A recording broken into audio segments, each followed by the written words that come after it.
Hi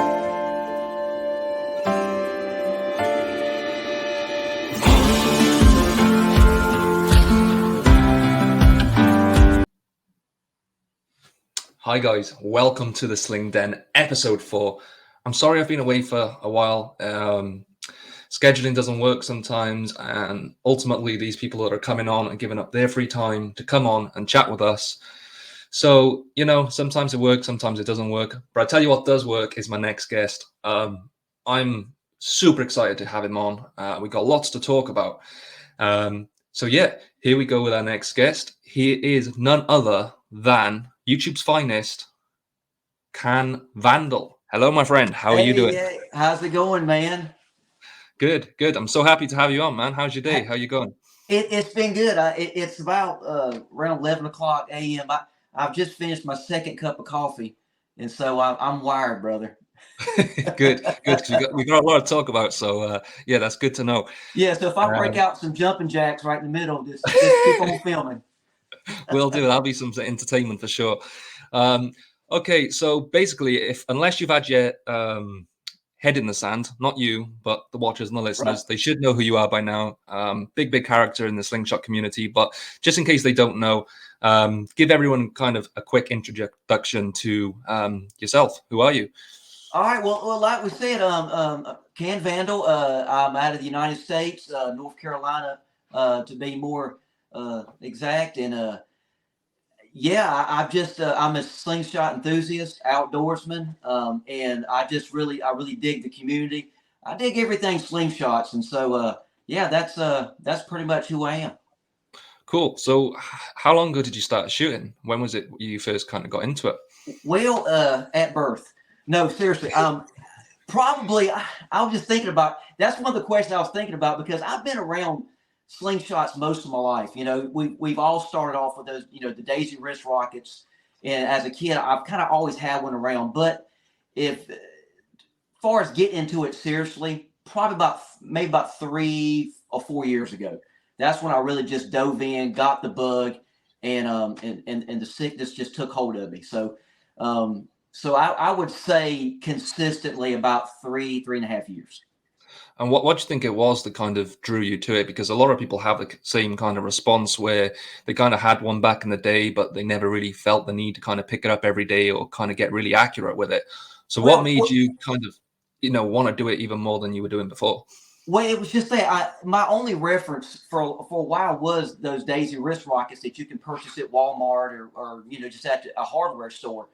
And those things, I can't hit the broadside of a barn with those things, So, you pick them up for a while, go sling some rocks, and you put them down. What drew me back into this was when I realized that there's more frames. There's you can different latexes and you can customize things. You can hunt with it, and I was taken away by it. So whenever I saw that aspect, man, I dove into it, and I've been hooked ever since. So it was basically whenever I realized that there's frames beyond the Daisy wrist rocket, that's when it hooked me. And I suppose it's one of those things where it's not everybody's like this, but for me, getting a new slingshot and trying out all these new bands and all these new frames, that is part of the hobby to me. Whereas I know some people are like, they'll just keep the same slingshot because it works for them, whether they're hunting or whether they do competitions. That's their one go-to slingshot. But then if you're anything like me, I just love a new slingshot, man. I just love waiting for that thing to come in the post. And, that's an aspect of the hobby that I suppose not everyone has, but I guess that's what you're saying is just all the different frames and things like that, right? Yeah, and that again, that's the drawing element because there is a hobby aspect to this. It's not, I mean, the fact that you can take a roll and customize your bands, you can customize pouches. I mean, it just that just hit me. That's my lane right there. So yeah, the whole hobby aspect because again, I'm getting older. I'm looking for new hobbies. I'm an outdoorsman, and then when I saw that and where you can go with it, man, I was hooked, man. So yeah, the hobby aspect is what really it digs me in. And I'm going to ask what your first slingshot is, but I'm going to guess it's going to be like the Daisy wrist rocket. But moving away from that to kind of the new modernized sort of flat band kind of frames, Do you remember what you had Yes, first off? yeah, in fact, I do. My again, once I just recognized that there was more out there. My first frame, I got it here. Look, I even got the original box. This Wow. is a top archery, and a lot of guys when they're asked this question, I hear a lot of people saying top archery because the first thing I did was I didn't know where to go, so I jumped right on Amazon, and so Hmm. it's a top archery, and I don't even know the like the style, but basically that's it right there. I mean, and I still shoot this thing. Now, I mean, the sights aren't a little gimmicky, but overall, it's a fun little shooter. But I've had that thing since day one. I just keep it in a box. I get it out probably every month or so and just fire a couple shots with it. But yeah, it was a top archer, that right there. Now, if my first, I would say quality slingshot, and this was not bad. Okay, it does the job. But my first like quality slingshot, I would probably have to say it was the Ocularis, and this is it right here. I got this from Simpleshot. It was probably the second slingshot I purchased, but as far as the first quality, it'd probably be this one right here. But And would you say that's where you first kind of got your real accuracy, when you got kind of honed in and kind of started liking that slingshot? Was that when you kind of felt like, hang on, things are kind of working a bit better here? absolutely, and actually, I was pretty accurate with this top archery. When I moved away from the Daisy wrist rocket, let me just back up a little bit. I have an archery background. I'm a hunter. I hunted archery for years, rifle, shotgun. So my transition to slingshots was fairly easy, and I want to kind of pause for any new shooter. You don't have to invest 12 years or 15 years in this before you can start shooting. Especially if you're coming into this from like an archery background or even just hunting rifles, because some of the principles just transfer over. Like with archery, I was familiar with anchor points and stuff like that, shot reference. So I just basically was able just to switch weapons. That's it, or switch toys. So Sure. it was a very easy transition for me. So, but that Ocularis, when I really got on it, my accuracy started picking up pretty quick. And I know people don't like to kind of answer this in a big-headed, egotistical way, but how long do you think it took you before you kind of thought, actually, I'm quite good at this? Right. Because that's a lot of a lot of people are kind of worried that they don't pick it up quick enough and they don't do this and they don't do that. But Right. for me, it was probably about a year. I'd say a good year before I I think started feeling, I think that's fair because again, although having that other background, I was able, as far as technique wise, to pick up everything pretty quick. The accuracy didn't come overnight. And again, a lot of times, with accuracy, and we can talk about this later, it comes through time, consistency. There's, you know, I when I first started, I was watching all these channels. I was watching like John Webb, Chris from Catapult Carnage, all these guys, and they're just nailing it. And it was this so fluid, and it was sort of discouraging at first. But then I realized, hey, them guys didn't start yesterday. I mean, sure. these guys that they put the time in, and so you're right. I would say a year and a half, for before I really got to where I was like comfortable, And again, I don't never want to come across as I've arrived. I'm ever learning, ever emerging. But I would say that time frame is reasonable. Cool. And I've had a few guests on who kind of do competition shooting. They do another guest who was more of a hunter, another guest like yourself, which was Mark from ATO, who does a bit of YouTube. But do you cover all of that? Do you use it to hunt? Do you use it in competition? I Well, mean, actually, I just went to my first competition / gathering a couple weeks ago, and it was life changing. And I see myself getting more into that. I kind of went to this first one not knowing what to expect, so I went to participate. So, but it was it just it changed me. So I would say I'm leaning more towards the competition now. The hunting, I'll always hunt. mhm. Unfortunately, in my area, as far as hunting game, is frowned upon. The laws are kind of weird right now, and it's just a lot of old laws on the books, pretty much. Mm. I feel a lot of that's going to change. You can varmint hunt, you can get permits to do that. But far as me, there's not a squirrel season for Sure. slingshots in my area, or pigeon, pheasant, or whatever. And I have I'm very confident it's going to change. I hope it does. But when that does, I'll probably gravitate more towards the hunting aspect. But Sure. um, And what was it about that competition setting? Is it just the fact you're around like-minded people who also yeah, enjoy shooting, and you can kind of have a conversation with, because it's quite a niche hobby. yeah. I mean, I don't know anyone other than kind of socially, or when I'm doing this, or when I'm talking to people on social media. So for me, I think that would be one of the biggest things, is actually Yeah. going and talking face to face with someone that enjoys the hobby, right? That was it in a nutshell right there. I try to be, I try to be a uniter, you know, and so it amazed me that you go to an event like this, you got people coming from every walk of life. I mean, it just from everywhere, and we're all just kind of we're bonded together by the sling and stone, and it was so awesome. And to hear people like different takes on things, and that's another thing I love about this sport. There's some common things that we all should do or need to do, but then there's people got different takes on things. They use different setups, and you get to hear them explain it and stuff like that. And it was awesome. I would tell anybody, if you've got a gathering near you, whether it's a gathering tournament or whatever, go to it, man. I'll tell you, it's life changing. But yeah, you get to meet different people, hear different perspectives, and it was awesome. Cool, cool. So let's have a quick chat about your YouTube channel. When I first started shooting, I was the same gamekeeper John, Chris, a Catapult Carnage, Right. and then I stumbled on guys like yourself, Mark at ATO, He's a great and guy. one of the reasons yours stood out was just because not only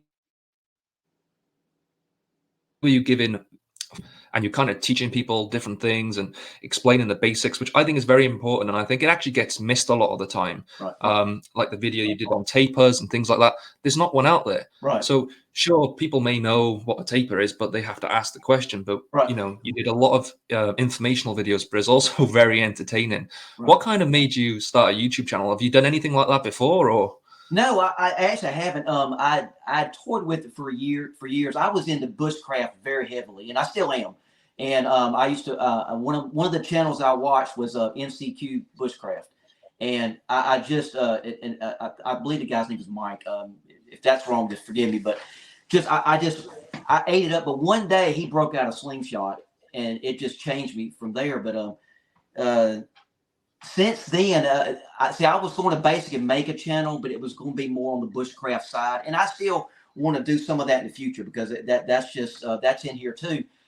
But I didn't really. I saw him doing it, but a lot of the channels I were seeing were like from the UK and stuff like that, and I didn't know that we had a community here, and so I kind of wanted to bring it here, and so and also too. I wanted to kind of grow on the channels. You can see I've even got like my second video ever made is still posted because I wanted people to see the growth pattern too. But Mhm. once I got on, I was like, because the guy, you guys can't have all the fun. So I wanted to bring it here, and when I did, I began to see there was a community here. Now it's not as big, but so yeah, that's what I wanted to do, and I've met a lot of great people, but I do have a passion and a heart for new shooters. And like you was talking Mhm. about before, we take for granted sometimes that a new person knows what a taper is. They know what a shot reference is. They have no clue sometimes. And so with the channel, I like to do reviews and stuff like that. But I like to sometimes pump the brakes and let's talk about these terms because again, when you know the terms, it's a lot easier to communicate it. Sure. And what do you think?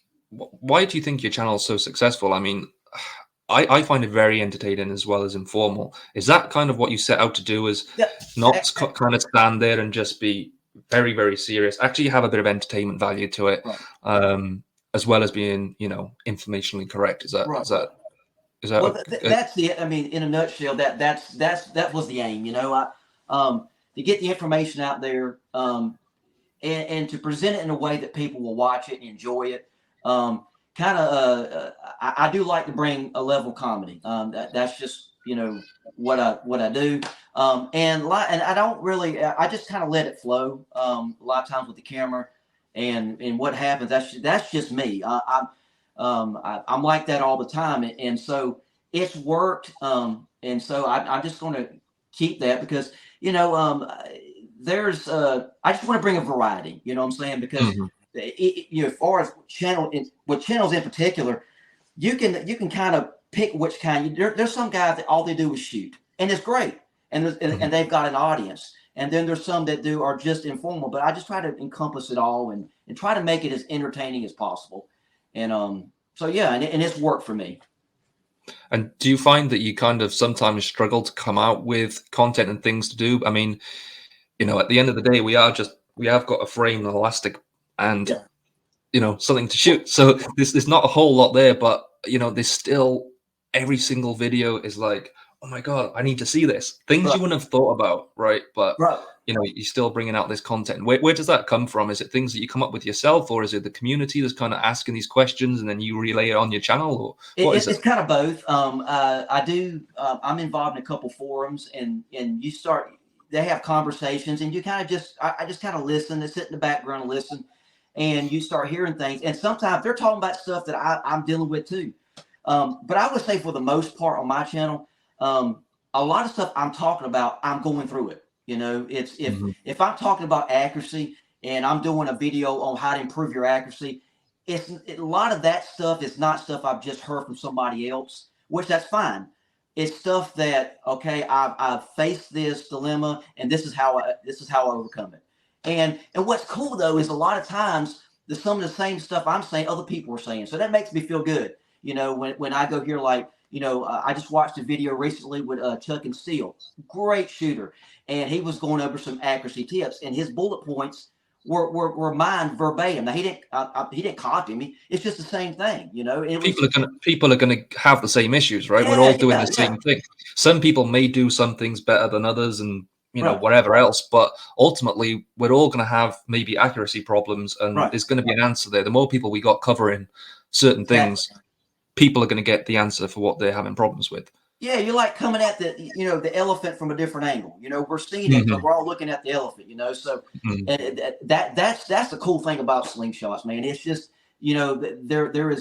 there's more than one way to skin a cat in some situations. Especially when it comes to accuracy. And so that's where it comes from. A lot of it comes from I'm out in the yard shooting. I run into this. This is how I overcome it, and I want to share it with you guys. Cool. And Simpleshot. Okay. How did that come about? For people who don't know, actually, I'll let you announce it. What is it that you do for Simpleshot? Okay, well, and it's a good question. And I get this question a lot. I am an ambassador for Simpleshot. Now, I'm not an employee of Simpleshot. I'm just an ambassador. And basically what that means, from time to time, that they let me tell you how it started, and it'll make more sense. Yeah. Basically, about my 4th or 5th video, I was already using Simpleshot products. I had basically, when I got the bug, I went on Amazon and I bought a bunch of frames, and that's some are good, some are just plumb dangerous.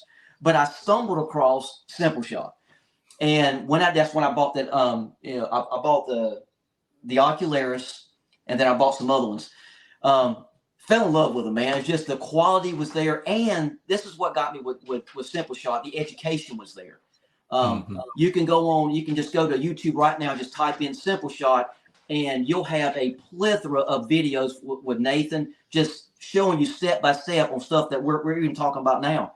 So I was hooked. So I was already using their products, and I made a video on the Ocularis, and I forgot the title of it. It's still posted. And at the time, I was only getting 20, 25 hits on my videos, and I was celebrating that, So I'm at work, and all of a sudden, I'm getting these alerts on my phone on this one video. It's just like it went to 100, 200.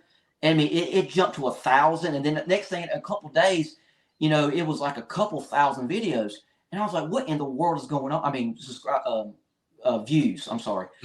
I was like, what's going on? Well, what had happened was I checked my email, and I get this email from Simpleshot, and basically, in a nutshell, they're just thanking me for the video. We admire your enthusiasm. We're so thrilled that you like the product, and we just want to offer you the opportunity to and it's a to join the family basically, and there's compensation there. Now, and when as far as compensation, I don't get paid to advertise for them, and I want to be very clear about that, because I think that's something that when I do something with Simpleshot, it's like they're paying you to say that. No, I was using Simpleshot before they ever approached me, and I'll use them if this stops tomorrow. They just got great products, but basically, when they'll send me products to test out. I'm a beta tester, and I'll try them out. I'll make videos about it, and I've got my own, as far as code to get into Simpleshot. If you use that, I do get a percentage. It doesn't cost you extra. You don't have to use it. It's just there if you want to help the channel. It's there, and that's their way of just saying thank you. But other than that, there's nothing else to it. I don't show up there on Monday mornings. I'm not restricted about what I use. I can use anything I want. So when you see me doing Simpleshot videos, these are products that I use every day. I mean, and I'm sure this will come up later in the conversation, but like with my latex, I use Simpleshot Premium Black. And it's not because I have to by some contract. I don't. I can use anything I want. I use it because it is, for me, has been a very consistent latex. So that's kind of the story with Simpleshot. They've been a great. I just really enjoyed partnering with them. They've been very great, and I love what they do for the sport, internationally. And so I would advise anybody, whether it's Simpleshot, Wasp, Pro Shot, get behind these guys. I mean, these guys are.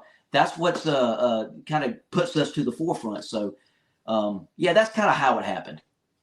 And I suppose, I can vouch for that too. I like just to have, even if it's an email back and forth about the product, or, a lot of the time I'll do like Sling of the week, and I'll get a thank you message from Wasp or Simpleshot or whoever else. And I think it's just, we are quite a small community. Realistically, even on an international level, we're still quite a small community. And, giving back to these people who put the hard work in to give us these Slingshots is quite important.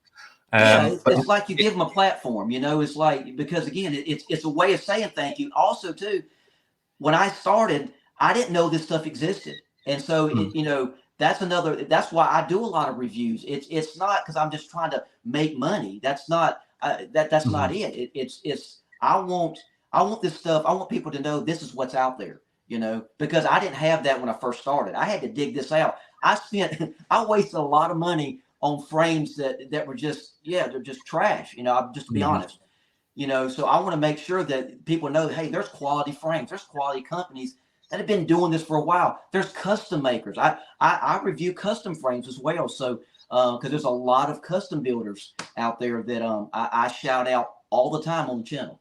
And I suppose, I recently bought the Scout X, and I had an email back and forth, and just like you were saying before about being able to go onto YouTube and search in Simpleshot, and it'll offer you advice and all this sort of stuff. But I actually found the emails were so wanting to help. I had already bought the product. I'd already ordered the product, and a lot of the time, if you've got these businesses or products, once you've bought it, unless there's a complaint, they're not really interested. But it was kind of like a back and forth email. Can I help you with anything else? Do you want us to do anything else? Let us know if we can help in any other way. And it was kind of like, that's not just customer service. That's somebody else who also has a passion for the hobby and wants, exactly everybody else to kind of get on board. Right. And again, that's why I partnered with them. Because of that reason, because again, the education and the feedback and the that conversation after the purchase is very important to me, and it's very important to do shooters, because a lot of times we buy a great frame, then we're like, now what? And so they're there, and they're very easy to talk to, and so that's why I've hooked up with them. But I did this Scout X, man. I hope we can talk about it later. And again, I don't want this to sound like it's see. We'll talk about it now, because I wanted to touch on this anyway. Right. I've seen some things online where people are kind of saying it's a bit thick and it's a bit bulky, which I personally don't understand. I think it's Now, I've had a number of slingshots. My go-to before this was the Wolf by Wasp. Right. I really, really like that frame. Still to this day, I still really like that frame. But Right. I'd probably say in the quickest time of any frame that I've shot, I've picked up this and been able to be super accurate with it. And I'm still trying to Right. figure out why that is. Oh, Um, well, it's funny you said that because I'm having this. I had the same exact experience because I mean, typically, I mean, I'm a big Scout LT fan. It's a 90 millimeter frame tip. This is 102. So, you know, but it's just weird. This one's hard to put down. I can't really. I mentioned I just went to this tournament a couple weeks ago, and probably 2 weeks before the tournament, I decided to go shoot this. I shot this for the tournament. and that's brave. That was your first time, right? The first time, and a lot of people they wouldn't make a change like that. But No, I don't know. definitely I not. just on the range, man. I was just the fiber optics on this. Oh, it's so good. They are so. And I'm going to do a video on this, but there are a lot of fiber optics out there. It's starting to come. I mean, people have been messing with it for a while. There's some that that are gimmicky, but this is a good example of fiber optics done right. I just they're placed right, they're visible, and it's I'm telling you at 10 meters when you get your anchor point, everything just locked in. Oh my goodness, man, you can really zero in with these fiber optics. So 100%. yeah, this has been a game changer. Although it's not my typical frame width far at the top.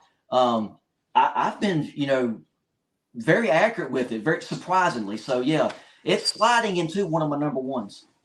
And that's one of the things I suppose when you're looking at like frame width, the fork width of the frame, you're always kind of maybe expecting to have to make some sort of adjustment or kind of learn and pick up a different thing, right, in terms of technique. But Right. I was the same. I mean, the sights on this thing was just incredible, and I think, I mean, I've spoken about this in a couple of other videos where you kind of have these overall slingshots, which it doesn't matter what grip you use, they're going to fit you. Of course, there's other slingshots like, you got the Hammer XT and, there's other things, but this thing can work for everything. And I'm a pinch grip, and I've had a couple of purpose-built pinch grip slingshots, but I can tell you, this feels a lot more comfortable than any of those slingshots. And I still can't figure out why that is. The only thing I would like from Simpleshot, which they may do one day, is when I wrap my hand around it, I'd like there to be maybe some grooves in the swell. Right. I think that'd be pretty cool just to have that. That'd be awesome. The swell definitely still helps because it's a place for my fingers to go. But I can't figure out, and hopefully maybe the videos that you bring out will kind of explain why I've been able to pick this thing up. Right. I mean, I was out in my backyard yesterday, and it was like, I just couldn't miss. I'm like, am I having a lucky day? Let me set the target back up and I'll go again. It's like, and I hit them again and I'm like, no, this isn't luck. This is, and don't get me wrong. If anybody else kind of is new to shooting, don't think you're going to be able to pick this thing up and you're going to start hitting everything everywhere. But I think you've mentioned this in one of your other videos. For a beginner slingshot, this does everything in terms of, once you've got your kind of your stance, your reference point, your anchor point, and everything else is kind of good technically, this only kind of contributes to help you being able to be accurate. Absolutely, because you got that wide fork grip and the fiber optics and everything. But yeah, I mean, what you're saying is just I mean, it's like you've been in my head because I've had these same conversations because with other frames, you kind of have some of them you have to work at it to but this one, I mean it wasn't supposed to be that way for me because honestly when I realized it was 102 up top, in my head I'm automatically thinking how's that going to work? And I'm telling you, it just works. And I'm going to be doing more videos on this one to kind of break that down. But yeah, I agree with you. I'm trying to put a thumb on it right now to kind of what it is about that particular frame, but it's just a great frame for anybody. I mean, whether you're a beginner or whether you're more advanced. I took it to that tournament, and a lot of people. I brought an extra one because some guys were wanting to hold it, and they had the same reaction. Because again, it was just it's almost like this is not supposed to be like this. In a good way. you know. Mhm. And so, yeah, I found myself being a lot more accurate with this one, and that's why I changed up. Right, I mean, I was ready to go on my Scout LT. I changed up 2 weeks to a week and a half right before because I just really felt confident with it. So it's a great frame, man. It really is.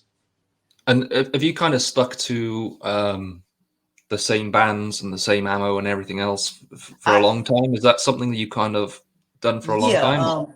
Well, and I tell people this too. I'm all about experimenting. It's with different frames and stuff like that. But I think when it comes to accuracy, I think it's very important that we all hear this all the time, that consistency is the key. Well, it's not just in the fundamentals. I think it also goes back into the very items that you use. Your frame width.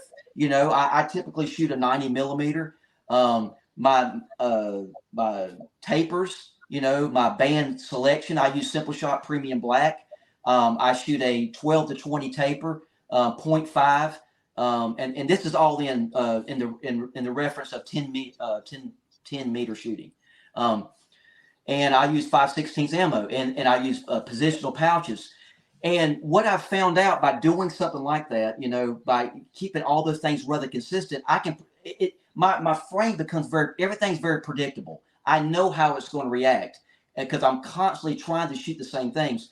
And so, and I would tell any new shooter that, and there's plenty of other advice I'd give, but at some point in time, it's okay to explore different things. Hmm. But I think don't get lost in the variables though. You know, and what I mean by that is, like, if you're still experimenting 3 years from now and you can't answer certain questions, like, what's your preferred taper when you're shooting 10 meters? Well, I think you should be able to narrow stuff like that down in the vein of accuracy. Okay. Hmm. And if you haven't, you can get, I would say you're lost in the variables, because people that over experiment, they're constantly changing, constantly tweaking. I guarantee you they're not hitting accurately, Hmm. because, and I know, take latex, for example. All latex is not the same. It is not the same. I Hmm. can go get 0.5 Simple Shot Premium Black and go get 0.5 Sniper Sling, and they're going to perform differently. And so when you're constantly switching all that out, you're going to get different variables. Now, again, experiment, but I think at some point in time, in the vein of accuracy, it's good to start narrowing some choices down. You know, it's cool to shoot other things, but predominantly pick one and stick with it. And I see this quite often on social media where someone's like, I've been in the hobby a month or two and they've got kind of 6 or 7 slingshots. And Right. I understand. I Right. completely get it. Like, Me too. you may watch a video or you may see someone else post their slingshot and you want one. I get it. But I think what you're saying is true. And I think it's quite important when you're a beginner that you need to kind of stick to one thing, learn to shoot. And then you never know. You might learn to shoot and become very, very good. And then all of Right. a sudden you change something up and you become even better. Right. Right. Um, and I think for me, there's two main things that I kind of look for. And I've had this conversation with a few people. Some people agree, some people not so much, because they see it more as a tool. And they just want something that works 100% of the time.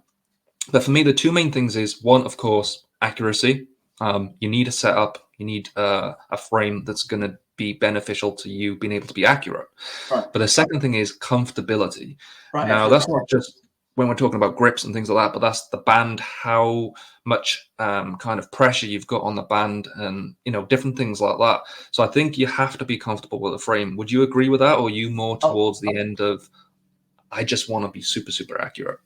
no, I think you've nailed it. It's you're going to find some frames that feel better in your hand than others. But going back, like, if you're a beginner shooter, I would basically, rather than sitting there rotating out 6 frames, pick a frame, stick with it, and learn it. Learn the fundamentals. Learn how to be accurate with that frame. And then if you want to go, if you see something someone else is shooting, you want to try it out, try it out. But it's you know what's more important. It's not the frame that makes the shooter. It's now, some frames do feel more comfortable in your hand. That's a given. But at the end of the day, um, I'm more focused on like latex, for example. Um, that's the engine. Sometimes people are more frame oriented than they are, latex oriented. Um, if the latex is trash, it doesn't matter how good your frame is. It don't matter how much money you spend on it. So even with newer shooters, that's another thing too. It's like um, once you got that frame, let's focus on this latex. Let's focus on these other things, and get you a good one. And there's a lot of great ones out there. Again, I use Simpleshot Premium Black. This is not a commercial. I don't have to use it. It's just for me, it works out. I've used other ones, and I've used other ones that were great too. Find you one that works for you. But yeah, that's everything you said is on point. And I think, even when we're talking about these elastics, it's a lot of things that kind of contribute to what makes a good elastic. Is obviously making you kind of accurate, is the life of the band. Right. And I mean, I posted the other day that when I first got this, I thought I'm just going to try a new band because I've been suckered into using the same bands for a long time. And Right. there's nothing wrong with that, but I No, was no, kind not of at like, well, I want to feel something completely different. I want to feel a new frame with a new band. I used the Sniper Slings 0.5, which I really, really liked. They felt quite heavy for a 0.5, but I really liked them. all. But I don't think I even got to 100 shots before that thing snapped. Right. So I went back to the South Wales Catties, which is my go-to.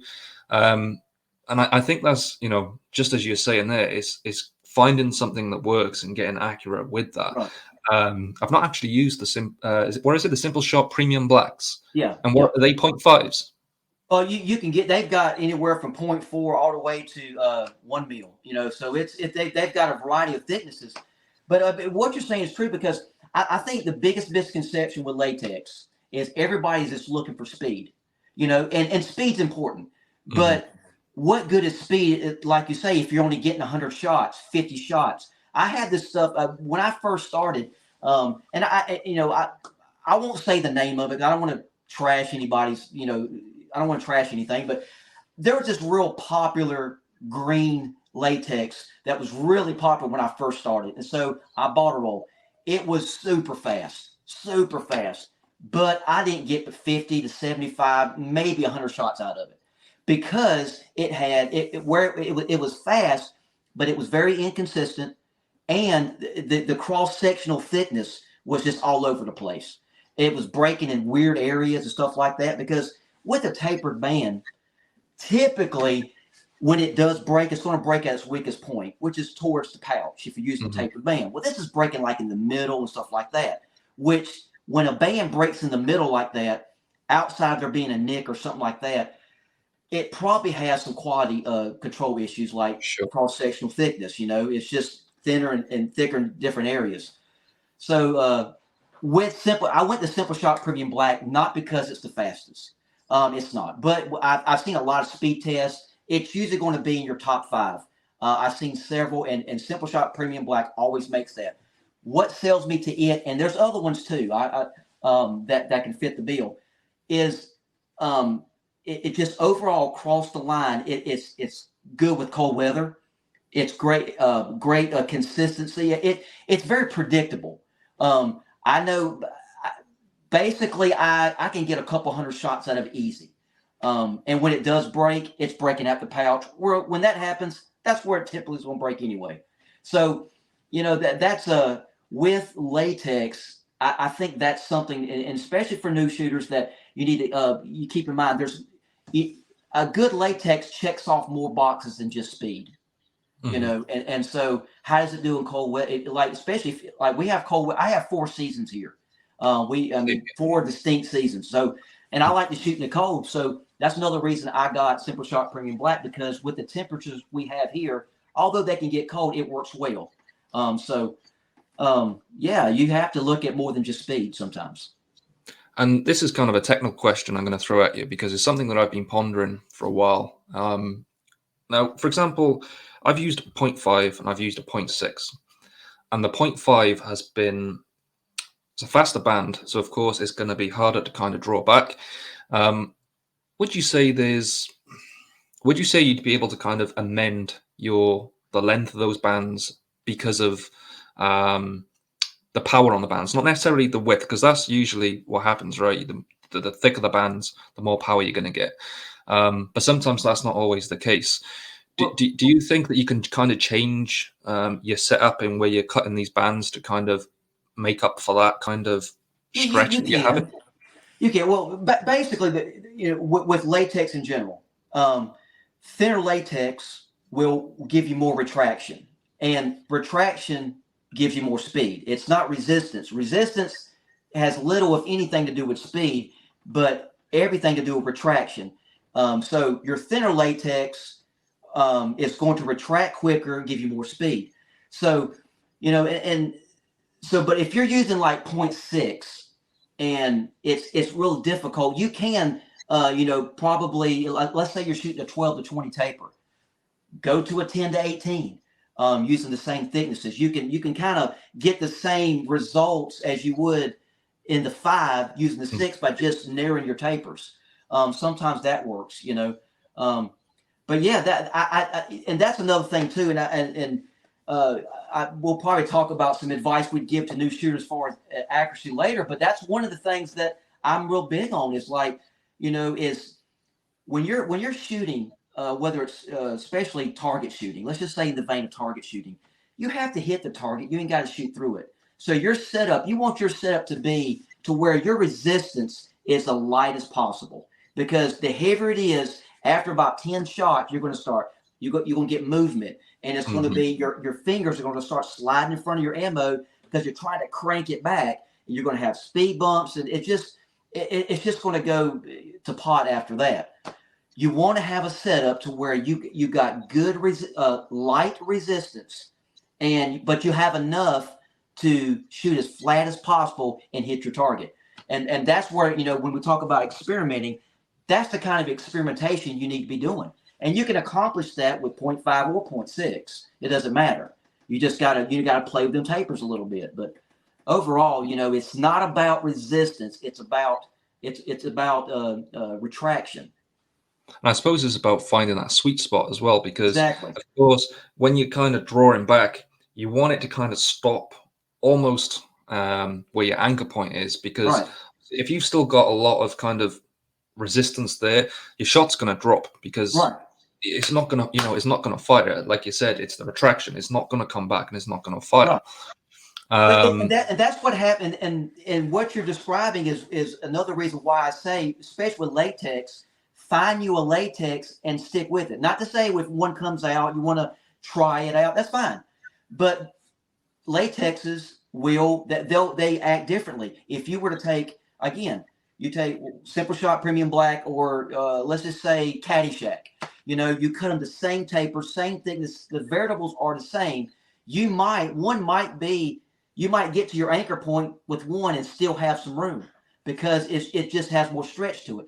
Doesn't mean it's bad. It just has more stretch. So you're not going to, if you're pulling Simpleshot Premium Black to here and getting a full stretch, but your Caddyshack is here, you're going to lose speed. If you're launching from your same anchor point. The Simpleshot Premium Black is going to be at full draw where the other one's not. Now, I'm not saying that's the reality. I'm just saying, because I haven't shot a lot of Caddyshack, but I'm just saying that's why, getting a latex and finding one you're comfortable with and sticking with it is paramount. Because it's not just finding the latex either, we have touched on this, but Right. it's finding the sweet spot for that latex. And I'll tell you a quick story of something that's happened. So this was a while back, but I always used the tuck and ties. It was a while before I kind of got my first clip kind of slingshot. And I always had my bands cut to a certain length. And on my wrap and tuck, it was in that sweet spot. The shots were going where I wanted it to go. It kind of stopped where I wanted it to stop. And then I got my clips and I started losing accuracy. And I had to ask the question, does clips or tuck and tie make a difference to accuracy? And a lot of people, that doesn't make a difference. And I put a poll out on one of the social media pages, and it was literally 50-50 to what people prefer to use. Right. And I actually found out it's because the wrap and tuck actually takes up a little bit more of the band Right. than the clips. So, for example, the Scout X here, only a tiny few millimeters actually go into the clip. Whereas if this was tuck and tie, I'd Right. probably lose a good couple more, and even that made a difference. Oh, it will. It will. So I suppose it's kind of what you're saying is yes, you have to find these bands that's going to work for you, but then you Right. have to make sure they're set up right for you. Well, yeah, and it's true what you're saying, because what I prefer, I use clips a lot, but I still wrap it. I got frames I wrap and tuck, but what I have to do to kind of head that off is I'll go ahead and mark my other end, my tie off end. I'll mark it at my active band length is 6 inches. So I'm going to mark from my let me get a frame here. I'm going to mark from the edge of let me get it in frame, my pouch to here, 6 inches. I'm going to draw a physical line before I tie it off. And whether I'm using a clip or I'm wrapping and tucking, I'm going to place that line at the same area on that frame to help avoid that. Because if you don't, you're right. You're going to tie a clip. Don't take much to lock in versus a wrap and tuck. And it can be, I mean, even a 1/4 inch or even an 1/8 inch can mean a bit of difference. You can see it in your shooting. So yeah, what you're saying is true. And how do you think people, especially as a beginner, would find out? Because I remember when I first started shooting, and it was a little bit kind of disgruntling because I was like, oh, this seems so complicated. Like there's tapers and then there's these band lengths, and how do I work out what's right for me? And well, this person said to use this, and I've tried using it and it doesn't work. So, what would your recommendation be to somebody that's just started shooting and wants to find out what works well for them? Well, I mean, again, define what you're doing. I mean, if you're trying to find the best setup for, let's just say, 10-meter target shooting, you first and foremost define what you're doing first. Are you hunting or are you target shooting? What distances are you going to be typically shooting? And then you start to build from there. Because once you decide, okay, I'm shooting, I'm going to get a setup for 10-meter target shooting. Okay, now next thing, okay, what size ammo are you going to be using? 3/8, 5/16. You say, well, I don't know one. Pick one. I mean, I use 5/16, and then there's a plenty of videos you can watch. I mean, I would listen to the advice of guys who've been shooting a while. Watch your channels. What tapers are they using? Start with those. I would always tell people a good taper to start with for target shooting is like a 12 to 20.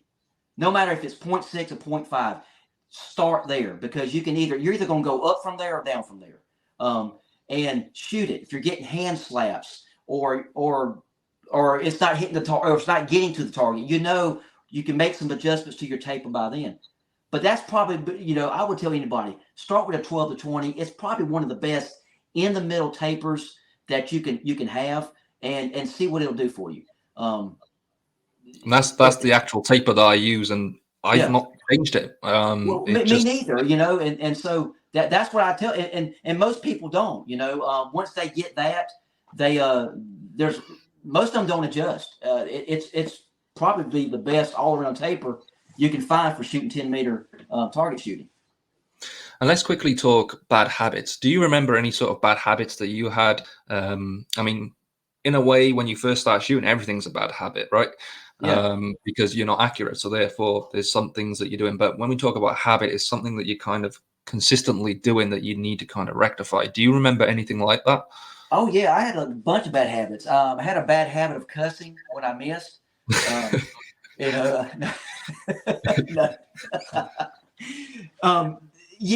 Good Lord, I could write a book on bad habits. And in fact, even today, I still find myself falling back into some of those habits when, like, if I don't shoot in a while, like if I go like a week or a couple of days and don't shoot, and I go back out there, I find myself, I have to be careful, like a speed bump, something like that. I constantly am having to go back. But I think one of my biggest things, and I'm not saying this braggadocious. I can't even say these words. Braggadocious. Is that a real word? Braggadociously? Yeah. If not, it is now. It is now. Well, I never had a problem with fork hips. I really, honestly, that wasn't my big deal. But I had a lot of issue with speed bumps. That was just like my nemesis, and that's why I've done videos on it, because I have had a problem, and I tend to get lazy sometimes, even today, and I still find myself having to be more intentional with my release. But that was one of my biggest things, that speed bump. That speed bump always got me. But the other stuff I was okay with, because, again, I had an archery background, and some of that stuff just transfers right over because the same principles apply. But the speed bump, it's still my nemesis to this day. I think for me, it's never really been a problem. And I think the reason for that is because it's been drilled in so much that the majority of the time, that's where you're going wrong. Right. So because I've constantly been kind of, whether it's watching videos that, guys like yourself have made, where you're kind of mentioning about speed bumps, I think I've just kind of fixated, right, my release. And I think one of my issues was actually holding the frame straight. And that can be easier or harder depending on what frame you're using, which sometimes helps me make a decision to whether I like a frame or not. But that was my main thing that I was finding. I kind of fire something and then I'd notice, oh my God, like I've tilted my frame, or my frame's tilting up. Or so I suppose, again, it's, now I see depends that on the more. user. Yeah, what you're describing, I got sons that they're not as into it as I am, but they'll go out, we'll shoot in the yard sometime, and when you're watching other people shoot, I've noticed what you're talking about, even with them. Whether it's a tilt, trying to get into the frame here, a tilt of the frame or something like that. There is, I have to help them with that part. So yeah, I think that's probably more common, especially with newer shooters. Even I'm not going to say newer shooters, because again, there's things. These things I have to continue to work on these things. Because just when you think you've got it, you go out in the yard and you're like, man, I'm making these. Why am I making these rookie mistakes? But we just get lazy sometimes, or we just like another thing.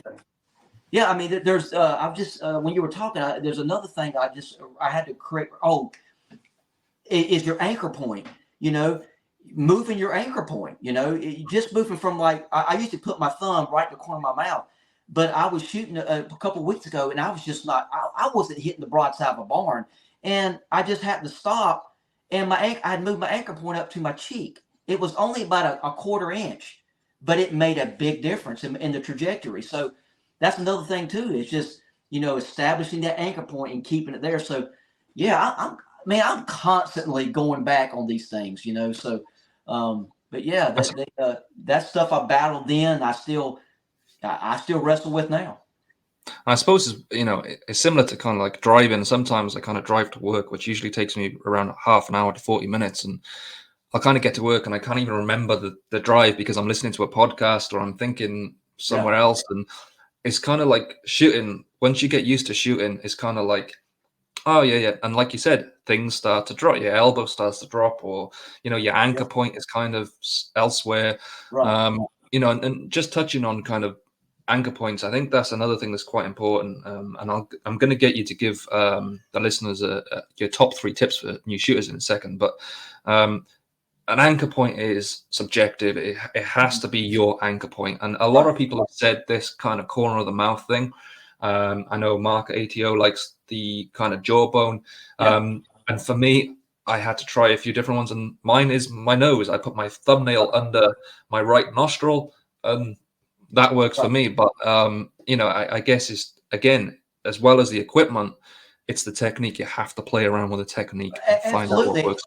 Yeah. I mean, it's I talked to a lot of shooters, and like in that tournament, you talking to other guys, they've expressed just what you said. Their anchor point's different than mine.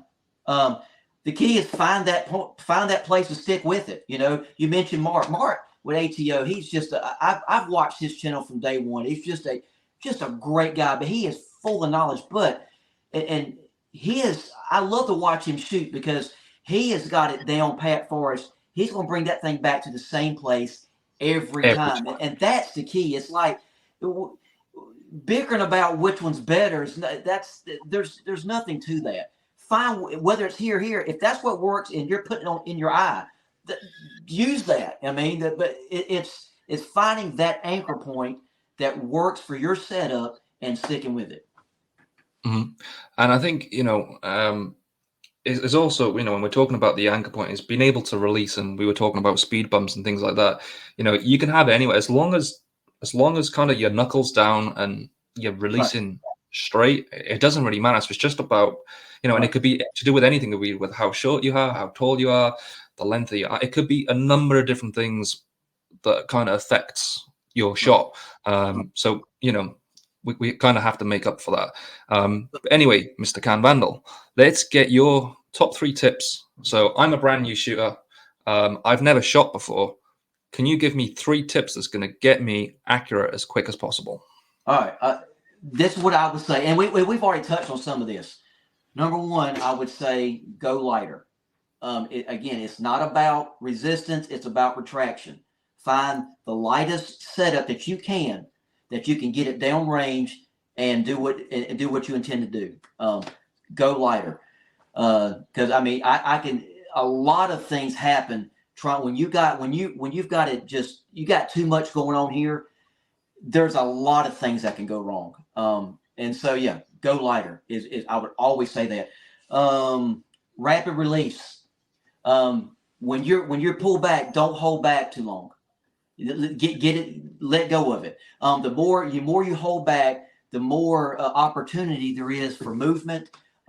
In cold weather, the longer you hold it back, you're going to lose heat in those bands. It's going to drop. So when you pull back, lock that in. Get your shot. Get your shot right and let it go. And this last one I think is paramount. Shoot paper.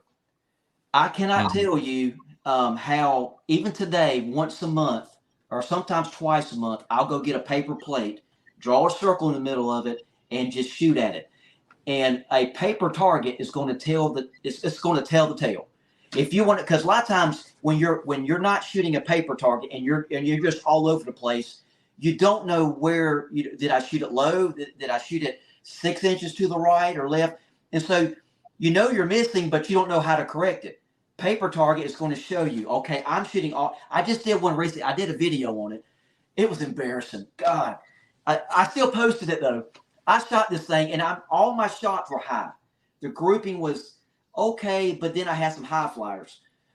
But what it told me is, it lets me know where I need to improve on, what to look for. And in that case, and a lot of times, like when you're shooting high, you might be getting a speed bump. You need to, and that's what you need to focus on.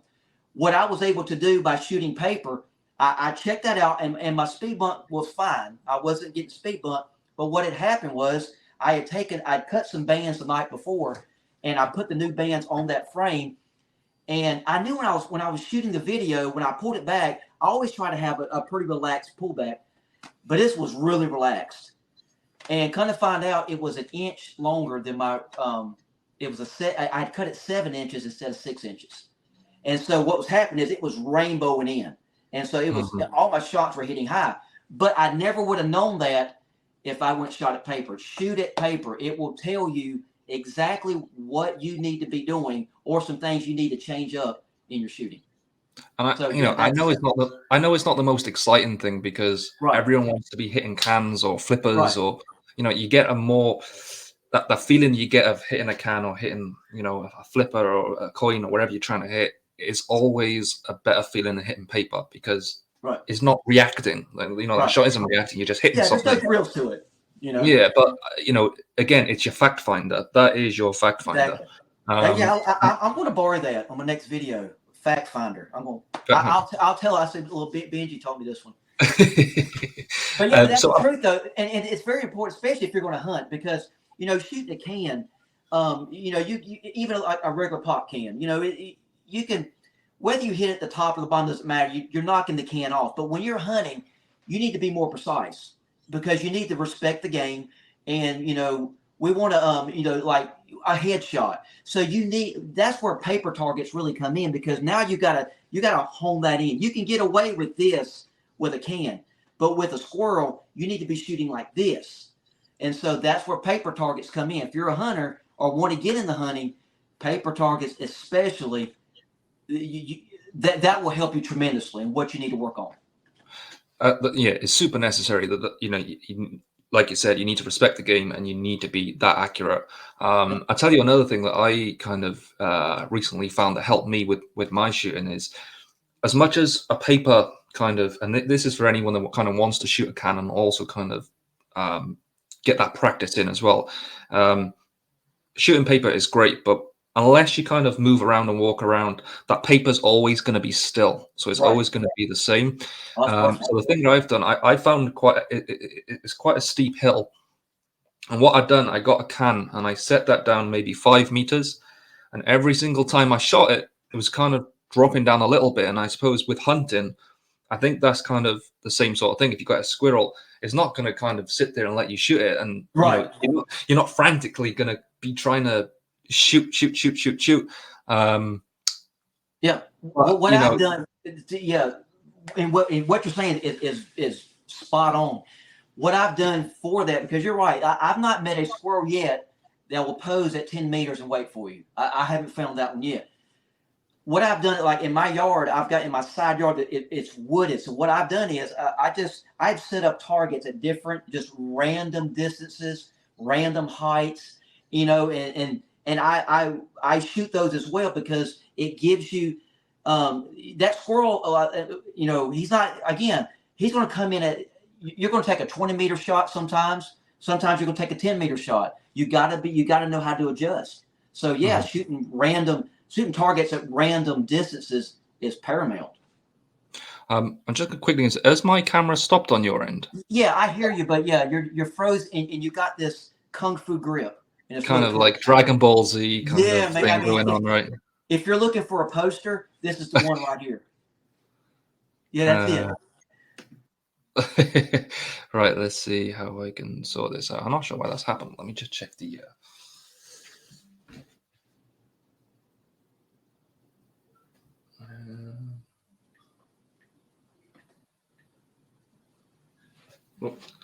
there you go. You're back. There we go. We're back. Slight technical issue there. You should have screenshotted that one. I would have put that picture like on my YouTube channel. It's like awesome. we'll get like a steel. Like, we'll get a shot of steel going through it too. There we go. But yeah, that everything you're saying is spot on. And I've noticed all 3 of your points, even though they are probably the best 3 points you're going to get, the one around equipment. So if you could just give one main kind of, again, let's put ourselves in a situation. I'm a brand new shooter. I've not bought my first slingshot. And we're not necessarily talking slingshots, although I would, at the moment, definitely recommend the Scout X. Recommend one thing about your equipment that you're going to want to make sure that you're doing. One thing about the equipment for a new, far as what you would want to see on a frame, is that what you're asking? Just what you're going to want to look for, in the equipment, in the set. It doesn't need to be the equipment, but maybe the setup. I know we've spoken a lot about tapers, but your latex and things like that. So yeah, what would just be your number one thing to make sure that you're kind of doing to set your thing up, the best it can be? Good gracious. That's I'm trying to narrow that down. I think what you're, I'm struggling what you're asking me. Far as what to look for in a new frame, like what is a characteristic on a frame? Is that what you're asking? Yeah. So like I'm buying a slingshot and I need to know, what should I look for? What should I be doing to make sure that I'm set up correctly? Because I've bought slingshots in the past that, well, actually my very first slingshot was the, I can't remember the name of it, but it was by Gamekeeper John, and it came pre-wrapped, and the band was already on it, so it wasn't customized to myself. And then I very quickly learned that that might be why I'm not so accurate. So, what would you do to make sure that you're set up right? Well, what I would tell people, and I got the Scout LT in my hand, and the reason I grabbed this one is because, for a new shooter, I would say find a frame that gives you the most options in one package. Because again, we talked about experimenting. This like a frame like this, and even the Scout X, we can. I would probably almost lean more towards the Scout X, only because it does offer you a wider gap here, but it gives you the option to shoot over the top, which I would tell any new shooter that's probably where I would start. But you do have the option once you've done that. You want to try it through the forks, you can do that. It gives you just a little bit of option, but not too much. Because again, I don't, you want to be able to play with, some options, but you don't want too many options, because then you'll get lost in the variables again. You might get frustrated. But a frame like this, I'll tell you another one that's great.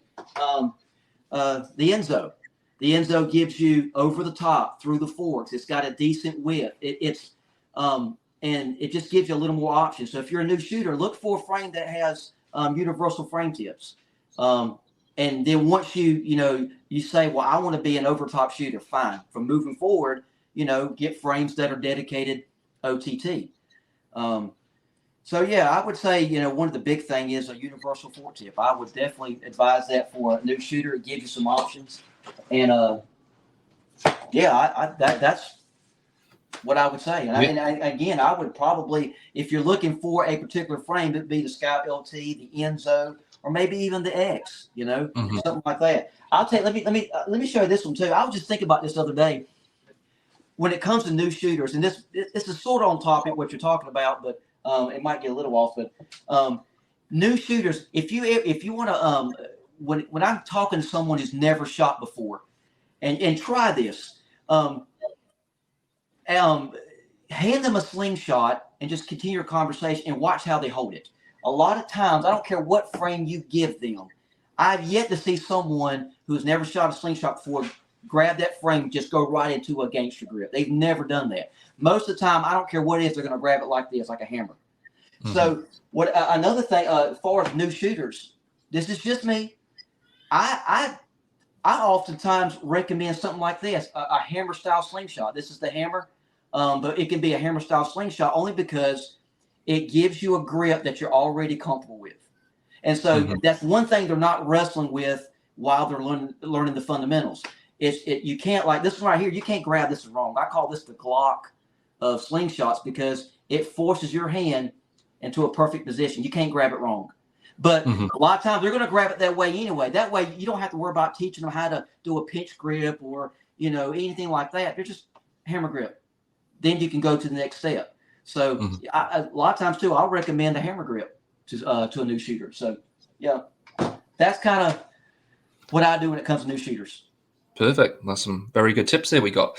So let's just talk quickly about the scene where you live. You mentioned that obviously here in the UK, slingshot shooting has actually picked up quite a lot in recent years. But what's it like where you're at? Are there many people around quite nearby that you can go ahead and shoot with? Or well, as far as like from my house within driving, I just went to this tournament and it was it's actually only 2 hours away from me. And before that, there's not a lot of far as within driving distance, a lot of people I could shoot with. When I got there, I realized that there was like within about a 2 hours drive, there are a lot of guys in my area that shoot. So I'm looking to cash in on that. I talked to some guys, getting together more regularly, but it's more. But overall, I think in the States, it's more spread out. It's getting bigger. We're seeing a lot more tournaments and gatherings pop up. In fact, within the last 2 years, I think I've got a couple buddies of mine. There's been like 3 or 4 more events that pop up besides our bigger ones, like the East Coast tournament. I went to one called Swamp Stomp. It's been going for a while, but there's been other ones that are popping up. So I'm excited about where it's going. As far as in the States, we're getting a lot more gatherings and a lot more people being introduced to it. So I'm very excited about where it's going. Have you ever been noticed by anyone? Have you ever been kind of out and about and people have kind of approached you or anything like that? At the tournament, yes, but not around where I live, because again, far as where I work at and shop at, stuff like that, there's nobody shooting. Or if they are, I don't know. when I went to the tournament, however, plenty of people recognized me. And I thought that was really, really, really cool. And what was so funny is like, I'm just down to earth, and so I had some people like approach me like I was some celebrity. I was like, no, dude, I'm just Slingshot. Did it surprise you? Were you kind of expecting that, or no? I didn't really know what to expect. I'll tell you what, it was this turn. I didn't know what to expect. I thought it was going to be. I'm not really a competitive guy. I like tournaments, but I just I can go and spectate. I didn't know what kind of environment this was going to be. It just shocked me because it was so laid back. If you wanted to compete, compete. If you didn't, if you want to spectate, spectate. If you just want to go, just shoot around, you can do it. So it was just so relaxed. And most of the ones hearing the feedback from other guys that have been to some of these other events in the States, it's like that's the same environment. So I thought that was really cool. It's real welcoming. I didn't get any bad vibes off anybody. Even guys that I met Amon Waller for the first time. Extremely awesome guy.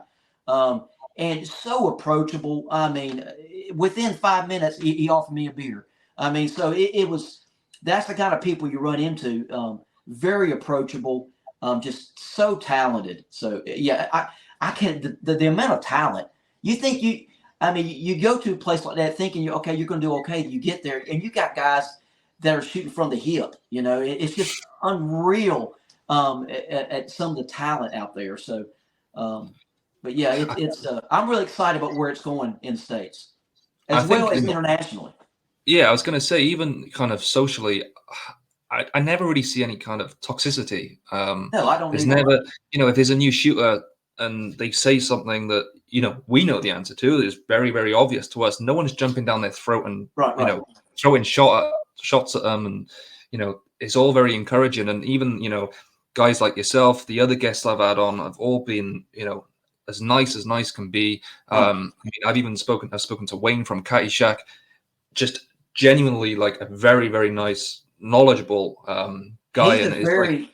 He's a very nice guy, a very good guy. A couple last year or so, we had a conversation on Instagram, and again, he was one of the channels that really, when I was getting into this, I locked in on what he was doing, and it was an honor to have him even have a conversation. But he was so approachable, it wasn't, and that's been, and we were talking about something I made a video about, and what was so cool, he had a little different opinion about it, and it was well based, and he has such a tactful way of just saying, "Have you considered this?" And I left that conversation with value, But I've got nothing but love from just about even from the UK to even the Philippines, just other places, just people just. It's a brotherhood. That's why I tell people, when you get into Slingshots, it's more than just a hobby. You're joining a brotherhood, and I've not really, I'm not really ran into a lot of negativity. I mean, you're once in a while you'll get a troll on your channel, but that's just what they do. And a lot of times too, and you ignore that and it goes away. But for the most part, when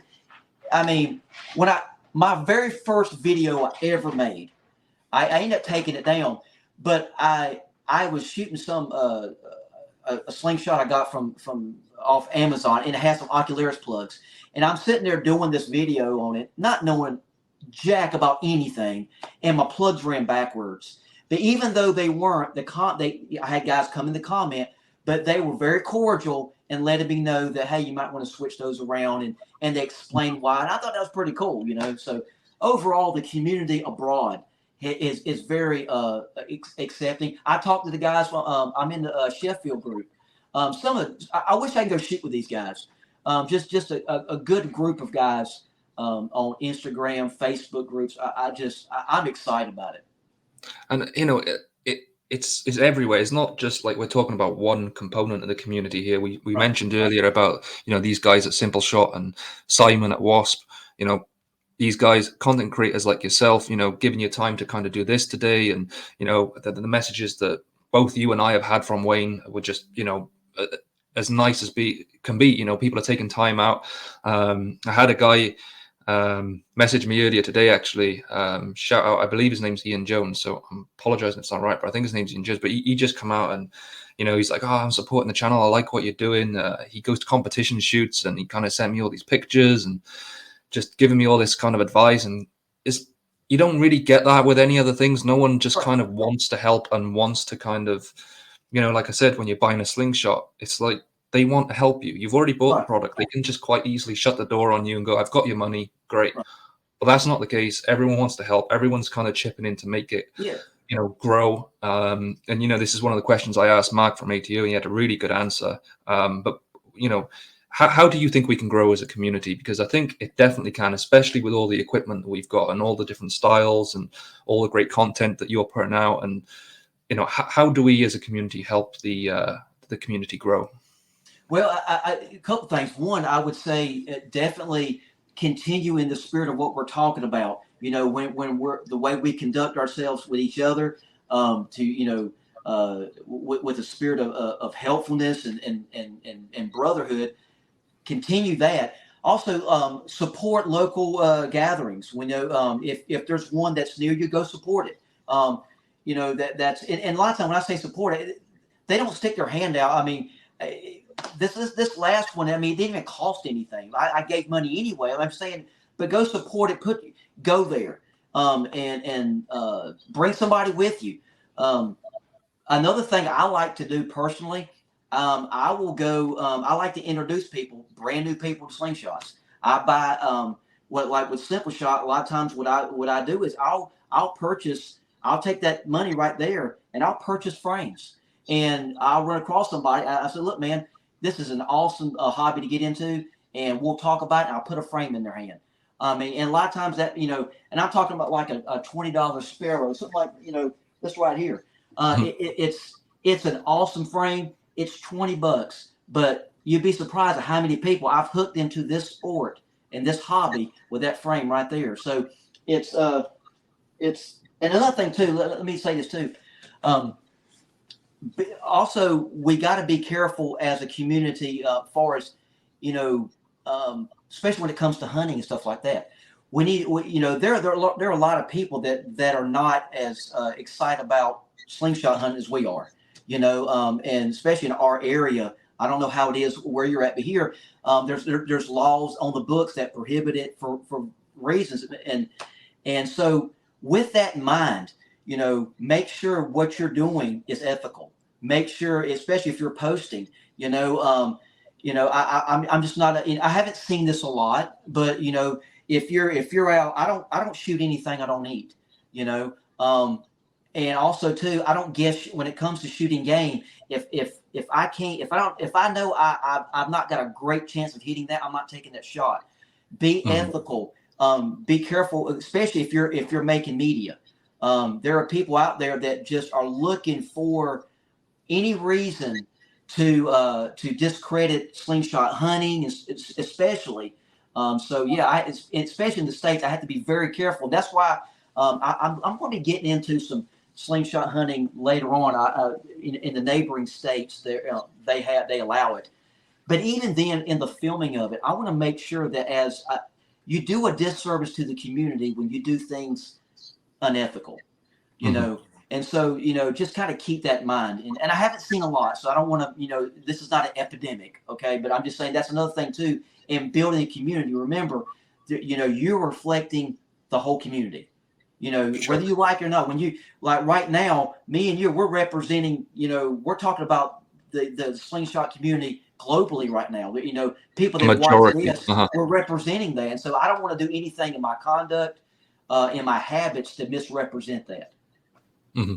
And I think it's spot on what you're saying about hunting. It should go without saying that you need to be doing it the right way. But it also goes for I mentioned in one of the other podcasts that a nursery window got put through, but even recently, and I posted this on one of the pages, that someone went around an area where I used to live back in Wales, where they went around in a car and they just put people's windows through. Now, it's not 100% kind of done that it was a slingshot, but it was ball bearings that were being fired. And I just think it'll unfortunately the minority weighs out the majority when we're in such a small kind of Right. hobby like this. Right. I mean, we could do something fantastic. We could help out somebody that's, they got mental health issues and they pick one of these up and all of a sudden they feel the need to go outdoors and they're getting fresh air and they kind of feel better, or it could be a number of things that is a positive thing. Like you said about the community being a brotherhood. There's meeting new friends and things like that. There's loads of things that these are good for, but unfortunately, the newspapers and things online are not really going to kind of promote that for us. But things like that, the things that cause people problems are going to just skyrocket, and unfortunately that is just going to shut us right down. So I mean, there's nothing we can do about that in the community. We know we're not like that, and like I said, we represent the majority. I'd probably say 99.99999% of the people that use slingshots. But unfortunately, there are going to be assholes out there. Yeah, and it's definitely a minority, and again, I think for the most part, we all want to see it grow, and that's part of the public perception is important, because again, we all know this. I don't care what bad news sells, and so we just got to be mindful of it. And I think as a whole, we've done great with it. So it's again, I'm not presenting this as a epidemic, nothing like that. I've seen a little bit of stuff posted, over the last 2 years, but nothing majorly. But stuff like that, just remember that, because like in my area, the laws that are on the books now that prohibit like slingshot hunting were the result of stuff that happened before I was even born. Like with with slingshots, everybody, the image that some people have is like the old Dennis the Menace breaking the windows, like you said. And that's kind of where canned Vandal comes from. Is initially with slingshots, it was in our area, it's known as something they used to vandalize, and so kind of as a community, we have a responsibility individually to make sure that we represent the slingshots as a whole in a positive manner. That no, it's not about vandalizing. It's about, I mean, it's even like you said, it's even therapeutic. I mean, it's got so many benefits. So yeah, I think we all have a responsibility in that area. So I just got to do my part. I can't force it. I got to do my part. So the advice that I give, I have to live it too. So I try to let that come out in the stuff that I'm very careful about what I put out on media. Because I mean, there's stuff I've put out before I've went to go and I've taken it down or I've cut it out because of a taping session, because I don't even want to give. I do not want to misrepresent any aspect of this at all, because it's just it's not fair, because there's a lot of great guys doing great things, and so I want to be a part of it. I mean, we're sort of rewarded in a way that, and I mentioned this, and I think in the other podcast with Alex Davidson, where I can walk out my front door with a slingshot in my pocket and walk into the woods and shoot. Now, if these things that start to happen, give us a negative representation, that's going to stop.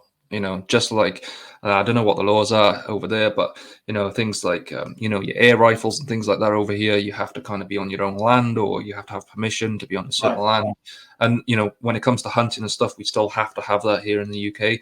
But I mean, we can go out and we can still just go out and enjoy using a slingshot, but unfortunately, those few people are going to ruin that for us. So and I tell people too, the rights that we have, and I don't care where you live, they can be gone tomorrow. And so if we don't, and I say this, if we in the community, if we don't regulate ourselves, they'll regulate it for us. And that's what we don't want to happen.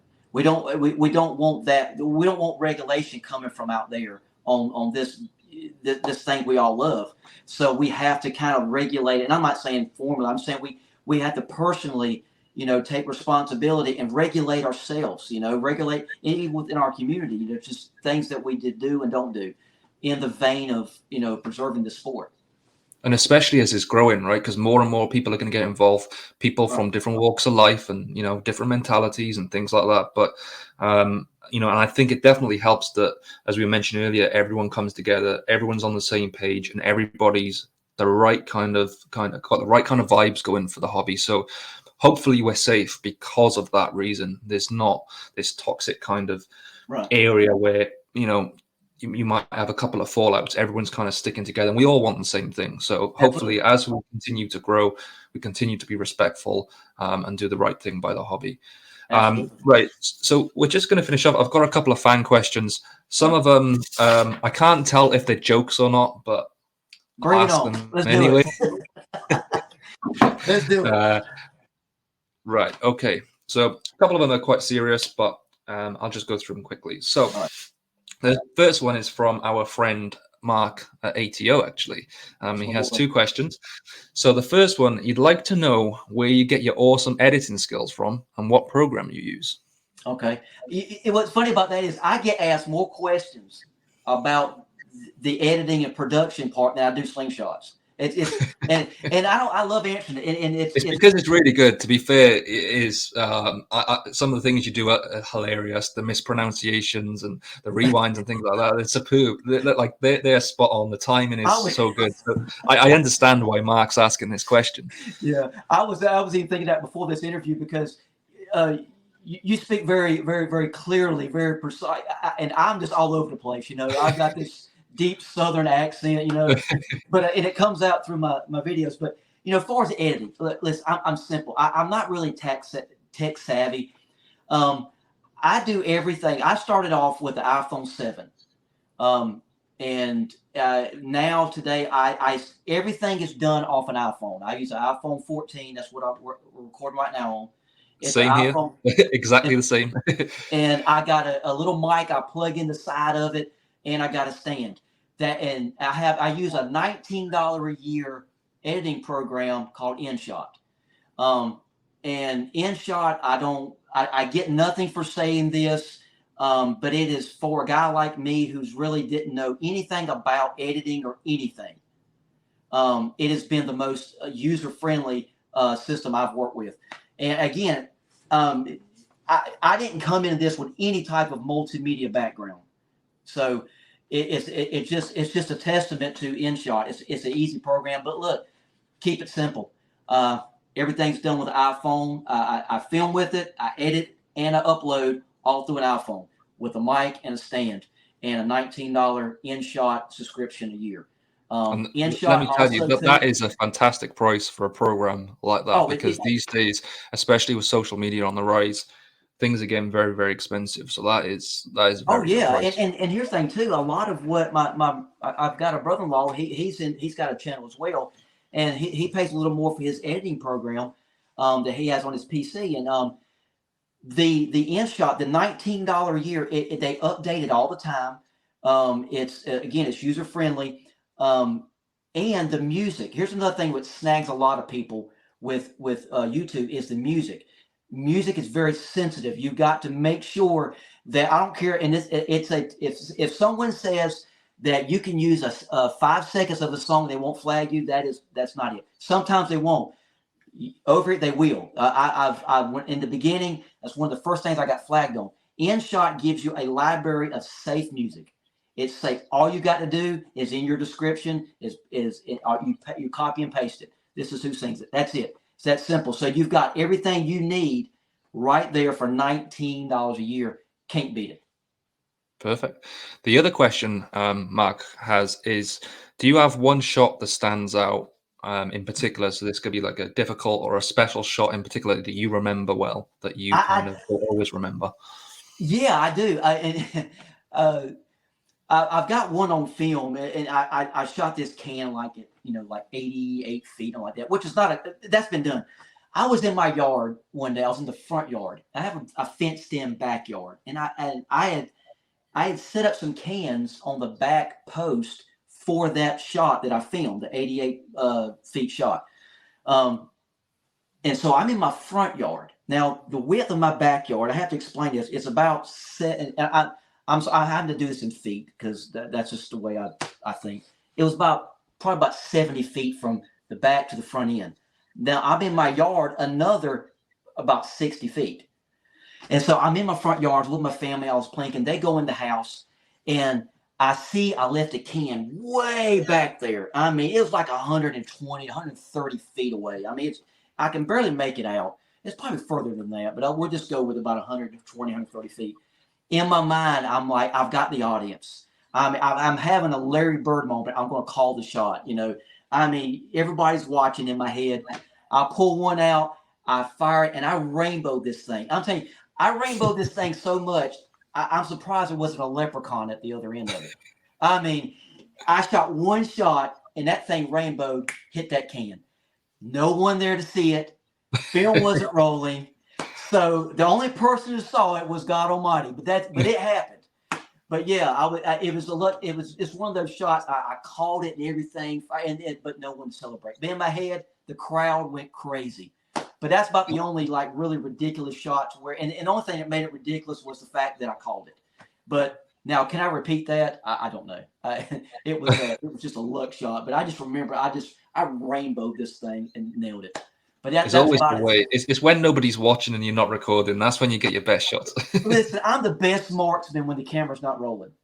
Okay, I get in front of a camera and it's like it just like it falls apart. But sometimes, that's it. I wish I would have recorded it, but yeah, that's it. We'll believe you. We'll believe you for now. I appreciate that. Until you put a video out there proving it, we'll believe you. Now I'm gonna have to do it now. Somebody was like, "You need to prove it." Okay. So the next question we have is from somebody named Rob. So he says, what advice would you give to someone that cannot seem to get accurate no matter how hard they try? Well, it's probably, I would say start back over at the beginning. It's obviously if you're continuing to do, there's a habit somewhere in there that you're continuing to repeat, probably. And so it's even now how to catch it. Let's go. A couple things you can do. Shoot paper. It's going to that'll tell you some things that you're doing wrong, and you can do that. Have somebody watch you, film yourself shooting.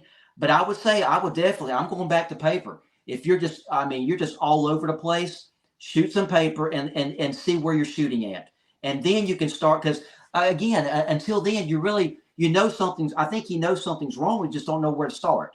Paper's going to tell you, I'm shooting high. Let's look at this. I'm looking at that. I'm shooting low. Let's look at this. There's certain things that you can do to adjust for those. So shoot paper. I think another thing is to manage expectations. There you go. I mean, I don't know how long this person's been shooting, but right. Some people make it look so easy on camera. Like you said, when you first started, you got Chris and, gamekeeper John and like, oh my God, that's awesome. And you go out and you're like, no, and you're like, why is it not working? So you need to make sure that you realize it'll come in time as long as you do the right things and you get you're getting some advice here and there and you're listening to what other people that have been shooting for a long time have been saying. You will eventually kind of you'll get there eventually. So just don't put the slingshot down. Don't think it's not going to work. And actually, when I say don't put the slingshot down, sometimes you have to. If you're getting frustrated and stuff, you're never going to hit anything. I call it a mental reset. There's sometimes I'll go in the yard and I'm not there. I'm shooting. I'm just all over the place. I just walk away for like 20, 25 minutes, go do something totally different, come back out. And it's almost like it's magical sometimes because it's just like because a lot of times too, you get jammed up in here, so just do like a little mental reset and come back out there. And a lot of times, you'd be surprised at how just that short, brief recess and reset will put you back on target. And I suppose it's sometimes you think with something as technical as shooting a slingshot, you kind of have to warm up and you eventually kind of get good. But sometimes with me, it's the opposite. It's the first couple of shots where I'm at my best because my mind is zoned in. I'm fresh. I've got I haven't been using, resistance in my arms and everything's kind of zoned in. And then after maybe, 20, 30 shots, you kind of start missing, and that does happen. But, just never give up unless you're getting really frustrated. Then if so, do what Vandal said and have a mental reset. Absolutely. So the next one, I got a feeling you might know this guy. Because this is one of the funny ones. So this is from Kerry Sandlin, who says, in true Vandal style, what did you learn from watching Kerry at Swamp Stomp 2023? I'm sure he was amazed. He's such a nut. Such a nut. Oh man, I tell you, he is just one of the guys that I met there. Just when I talk about meeting some really great people. I was I was at awe to be in his presence. I mean, I didn't feel worthy to stand near him. No, but seriously, such a great guy, and he, along with a lot of them, were just great people. I can't wait to see these guys again. But yeah, he's just such a great guy, and I'm a better person for meeting him. Yeah, Cool. great. So the next one, this is from Jesus Ramirez, and maybe an idea for a new video for you. Does burping on release help keep you accurate? Does burping on the release Help. You talking about belching? Yeah. I have to. I sometimes. I mean, it gives more thrust. I mean, even if it comes out the other end, it gives you some good thrust. Just drink something fizzy first. Get yourself a beer, and then that's it. Just right? hit a chorus real quick, and then let it go. It could. On a serious note, I've kind of seen your video where you're talking about the breathing and the release, and all those sort of things. As for burping, I'm not sure. Maybe you could try it out. Let us know. Yeah, you try it out. I mean, I say try breathing first, but then if it don't work, then you can go to burping. But I mean, it'd be quite unusual if you're at a competition and all of a sudden you're just burping every time you're kind of taking a shot, right? But if it works for you, then that'd be awesome. Could you see that on an international level? Like you're at a tournament, and it's real quiet, all of a sudden you're burping and then nailing it. That'd be perfect. So the next one's from Nick. So, would you rather not be able to shoot slingshots for a month or shave your beard? Oh Lordy, I love my beard, man. I good Lord, I forgot what I look like without a beard. I've had a beard for so long. I saw some pictures probably a couple of weeks ago when I didn't have it. I'm tell you what, I got to keep that beard. So I think I'd have to sweat it out for a month. I got to keep that beard, but yeah. What if we stretch that to 6 months? Oh, Lord have mercy. Come on. I can't get gotta be hard to give up shoot slingshot 6 months. Dang, don't do this to me. No, 6 months I may have to do away with it, but God, I'd cry though. Good Lord. Well, luckily that's hypothetical, and that's you're not in that predicament, so you can do both. Yeah. You can and you can carry on. That made my heart speed up when you said that. So anyway, that's everything from me. I'm just going to give you the kind of platform now to talk about anything that you kind of want to touch on, or is there anything that you kind of wanted to pick up on today? Yeah, I just in closing, I just want to say, guys, keep it fun. That's it is a fun sport. Don't overthink it. I know there's a technical aspect to it, but don't overthink it. Have fun with it. Spread the love, and I want to say thank you to you for having this platform. I mean, this is what we need. We need more of this. We need to hear different perspectives, and I applaud you for what you're doing. So, yeah, I keep it up. I've been watching leading up to this. I watched all the other ones, and I was just you pick up stuff, and it's just great to see what you're doing. And I hope this continues. Thank you, man. Thank you. Really appreciate that. And if people want to, like I said, I mean, I'm assuming the majority of people know who you are if they're inside the community. But if someone's new out there, how can they find you and get a load of your content?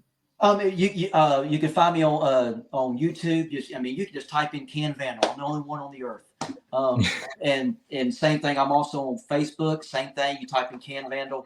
And Instagram. I do do a little bit with TikTok. I don't have a lot going on with TikTok right now, but you can find me there under Ken Vandal.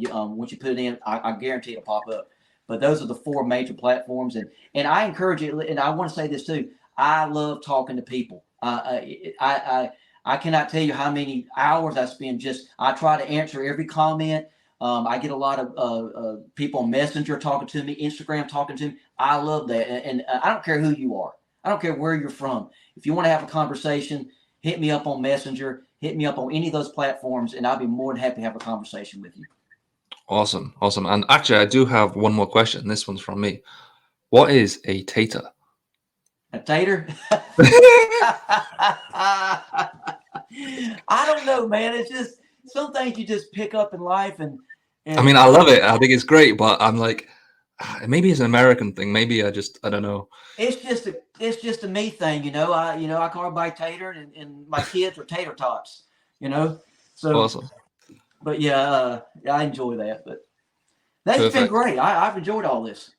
Great. Well, honestly, it was an absolute pleasure to have you on.